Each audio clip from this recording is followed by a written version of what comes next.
Começa agora o programa Diário de Oração aqui pela Rede Século XXI e nós todos os dias sempre trazemos a Palavra de Deus como uma referência para você. Quando não falamos da Palavra de Deus, nós sempre trazemos aqui algum conteúdo que sempre tem como origem na Palavra de Deus.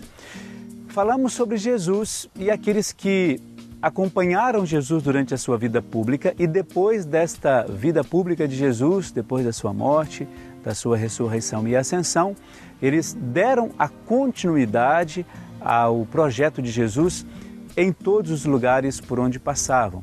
É claro que não saíam assim deliberadamente em qualquer lugar, mas a comunidade dos discípulos, dos apóstolos, pensaram em como levar essa palavra de Deus e onde levar essa palavra de Deus. Aqueles que mais necessitavam, as pessoas mais afastadas, principalmente aqueles que eram por eles considerados pagãos.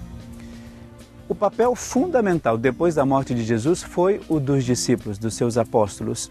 Eu gostaria de trazer aqui a referência de alguns. É claro que não dá para a gente falar de todos os discípulos, mas é importante a gente lembrar o papel de pelo menos alguns para nos ajudar a nortear a nossa espiritualidade nesse dia.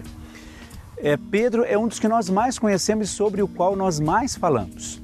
E eu gostaria que nós pensássemos hoje o seguinte: da negação de Pedro aconteceu a graça de Deus. O homem que negou, mas o homem que conheceu bem de perto essa graça de Deus.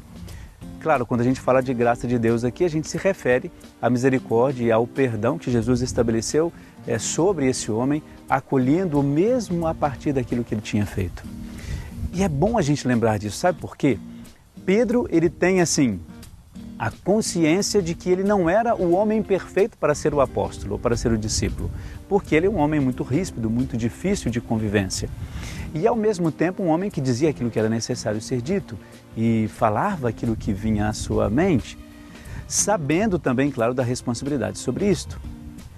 Mas o que é importante diante disso é que ele nos ajuda a compreender de uma maneira com muito mais propriedade do quanto nós também falhamos, do quanto nós também temos essa dificuldade de compreender a palavra de Deus e ao mesmo tempo vivê-la como deveríamos viver. E é importante a gente pensar nisso. Nós trazemos esta pessoa de Pedro e aquilo que era crucial e importante e que marcou a sua vida, que era a negação, mas nós temos que pensar mais o quanto isso trouxe a Pedro uma compreensão mais exata da misericórdia de Deus e o quanto isso influenciou a sua palavra, o seu ministério e as comunidades para as quais ele falava e para as quais ele pregava. Então, sempre é bom notar isto. A misericórdia era um ponto fundamental na vida de Pedro. E era fundamental porque ele experimentou isto. É como se Pedro dissesse assim: eu fui frágil e me tornei forte perante a misericórdia. E é a mesma coisa que acontece com a gente. Nós, nos nossos erros e limitações, quando nós nos aproximamos de Deus, nós temos que ter essa consciência. Nós fomos fracos e nos tornamos fortes diante da misericórdia e do perdão de Deus. Quando nós confessamos, é basicamente isso que acontece. Na confissão, um exemplo muito rápido é isto: nós nos aproximamos pecadores, frágeis e fracos e saímos da confissão com a misericórdia de Deus e fortes diante do pecado, do erro ou daquilo que nós pudermos cometer e que de fato nos afasta da graça de Deus. Então pense nisso. Nós, como Pedro, podemos sair da fragilidade para alcançar a misericórdia e o amor de Deus e nos tornar mais fortes em relação a isto. Fique então com a graça de Deus pela bênção, através da bênção do Deus que é Pai, Filho e Espírito Santo. Amém.